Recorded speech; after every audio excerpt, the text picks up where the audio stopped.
Unasikika lakini kwenye vyombo vya habari. Sasa waajiriwa wengi wa sekta binafsi na mikataba. Sasa kuna changamoto inajitokeza pale ambapo mwajiriwa labda amemaliza mkataba wake na hataki kuendelea na ajira au ameondolewa tu katika hiyo kampuni aliyokuwa anafanyia kazi. Lakini na mafao yake, wakati anapokwenda kuchukua mafao anaambiwa kwamba bado umri wake haumruhusu kuchukua hayo mafao. Mnafikiri hii inamuumiza kiasi gani yule mwajiriwa ambaye labda mimi na miaka 22, sitaki tena ajira lakini na mafao yangu na miaka 25. Nisubiri mpaka miaka 50, 60. Hii inamuumiza kwa kiasi gani? Lakini swali la pili ni katika hili ongezeko la makusanyo, ungetupatia kwa percentage ili tufahamu kutoka ile trilioni 4 mpaka trilioni 9 imeenda kwa percentage ngapi kwa miaka hii minne?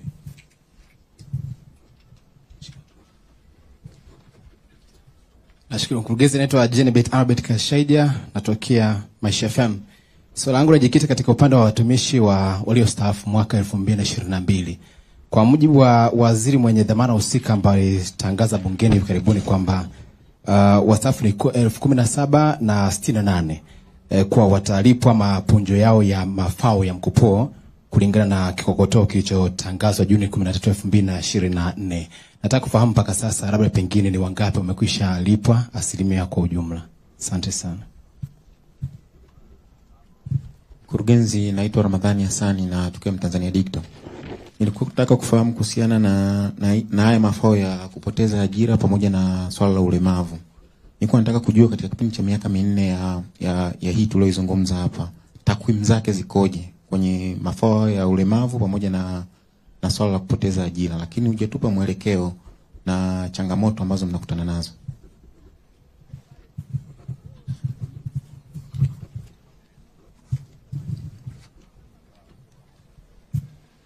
Mimi jina langu naitwa Jacqueline Kuanda, ni mwandishi wa habari wa The Chanzo. Nilikuwa na swali hapa kuhusiana na mradi mmoja wa Dege Eco Village ambao ulikuwa Kigamboni, kwamba Septemba 25 mwaka 2023 ulisema kwamba hadi kufikia Oktoba 31 NCCF itakuwa imekamilisha mchakato wa kuuza mradi huo uliopo Kigamboni kwa shilingi bilioni 501. Sasa nilikuwa nahitaji kujua mchakato wa kuuza mradi huo umeshakamilika na ni nani ambaye aliununua? Unaweza kuendelea mkurugenzi. Asante. Asante, niendelee kushukuru tena kwa maswali yenu mazuri. Nianze na hilo la mwisho kama ambavyo nilikuwa utaratibu wangu huo la swala la Dege. Ni kweli tulitazamia kwamba Dege ingekuwa imekamilika mauzo tangu mwaka jana, na tulishapata mnunuzi, kampuni ilikuwa inaitwa Hello. Mnunuzi huyu alipatikana baada ya kupitia vetting process ya serikali.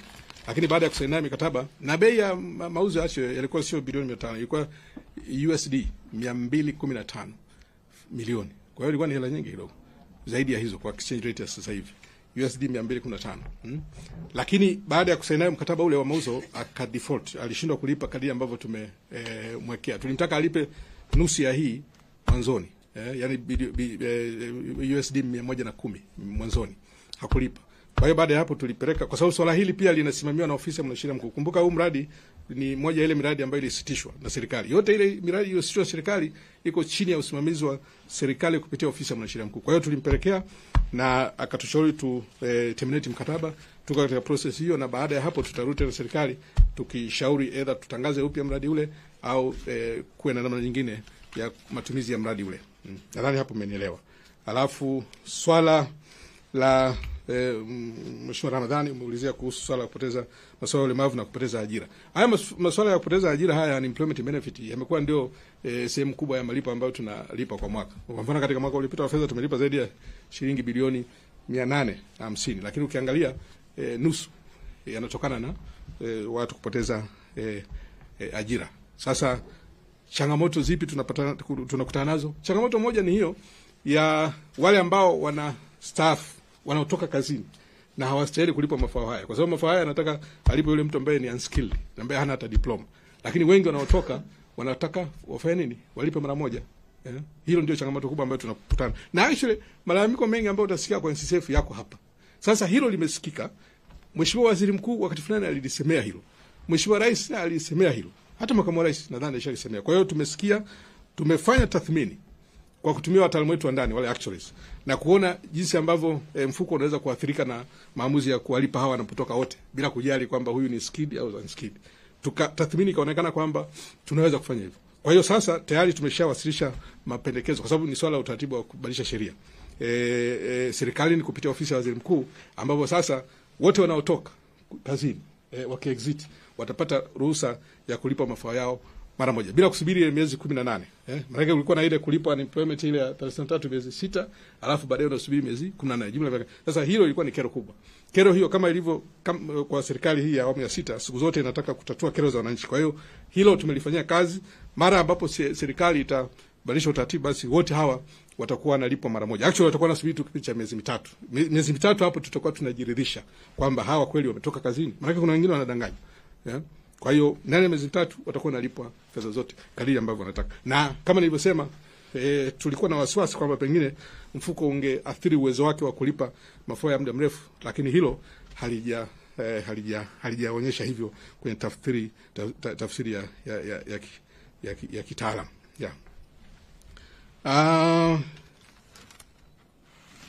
Swala jingine limeulizwa kuhusiana na sekta binafsi. Nafikiri ilikuwa ni hili la wachangiaji ambao wanatoka na wanataka walipwe mafao yao mara moja. Nimesema kwamba nimesema kwamba solution sasa imepatikana. Tumefanya mabadiliko, tumepropose mabadiliko ya sheria, na sasa itakuwa ni nafasi kwa wale wanaotoka kulipwa mafao yao ghafla na mara moja.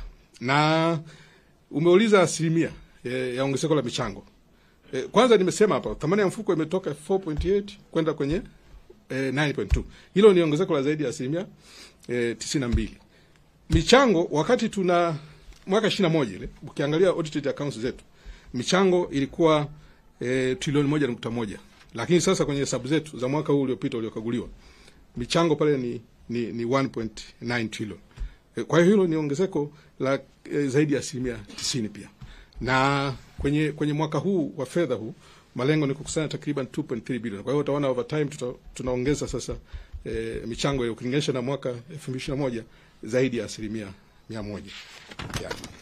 Na kuhusiana na wale waliohitimu darasa la 7, sisi kwetu kwanza hawakuwa wengi walikuwa upande wa serikali kule, lakini wote wale ambao wamekuja kwetu tumewalipa. Sasa ilikuwa ni lazima, moja ya masharti ilikuwa ni kwamba wewe uliotolewa kazini kwa kuwa na cheti cha darasa 7 ulete maombi. Maombi yote ambayo yametufikia sisi yamelipwa na yalikuwa ni zaidi ya bilioni. Nadhani Oigo una takwimu unaweza kutueleza. Hebu eleza mara moja kwamba zilikuwa kiasi gani?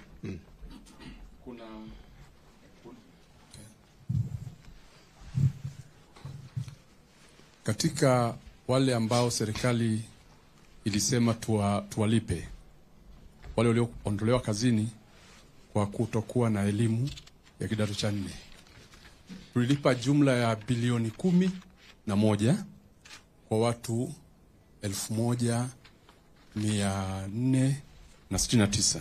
Katika wale 17,000 sehemu kubwa walikuwa ni wafanyakazi wa serikali walioko chini ya mfuko wa PSSF. Kwa hiyo walikuwa chini ya mfuko wa NSF walikuwa ni kama 100, ambayo ni 1468 tumewalipa jumla bilioni 11. Asante sana. Kwa hiyo kama ulivyosema wengi walikuwa ni upande mwingine, lakini wale wote waliokuja kwetu wamelipwa. Sasa changamoto itakuwepo kama kuna mtu amekaa nyumbani kwake hajaleta, maana kulikuwa na utaratibu wa kujaza forms na zinapitishwa na mamlaka. Kama kuna mtu ana namna hiyo, basi tutumie nafasi hii kumsihi ajaze form ili tuje tumpe haki yake. Lakini kwa mujibu wa kumbukumbu zetu kama alivyoeleza Bwana Weigo hapa, wote wale wamelipwa. Asante. Nadhani maswali yalikuwa katika maeneo hayo. Tumaliza. Asante. Naona waandishi wana hamu ya kuuliza zaidi. Wengine kama kuna muda sio rafiki, kwa hiyo tunaomba radhi kwa hilo. Tungekuwa na muda tungeendelea, lakini muda umeisha. Sasa tumefikia mwisho wa sehemu ya kwanza mkutano wa leo wa NSSF. Tukae kwa ajili ya mkutano wa pili. Asanteni sana.